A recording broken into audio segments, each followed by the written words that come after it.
Hanap mo ba ay rice mill machine? Panoorin mo ang video ito hanggang matapos. Ito na ang para sa iyo. Ang Shinong Rice Mill Machine na gawa mula sa South Korea na sikat na ngayon dito sa Pilipinas.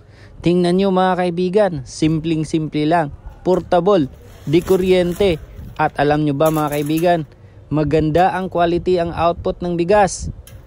Basta maganda rin po ang pagkabilad ng palay. Ayan, ang Shinong Rice Mill Machine talagang tinatangkilik ngayon ng mga Pinoy. Meron itong sariling labasan ng darak, labasan ng mga dumi, ng mga bato. Separate din po lang ito, labasan ng mga bato. At meron na itong sariling distoner, sinisiparate niya yung mga bato. At dito yung hopper natin. And then ito naman po ang labasan ng mga ipa. At ito, impeller type ito, hindi po tayo gumagamit ng rubber rolls ha. Kaya less po yung broken. Maiiwasan natin yung broken rice kapag maganda po ang pagkabilad ng palay. Ito yung inlet.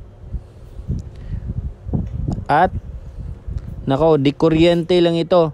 Maliit lang rin po yung space ang kailangan dito. 2 meters by 3 meters, okay na.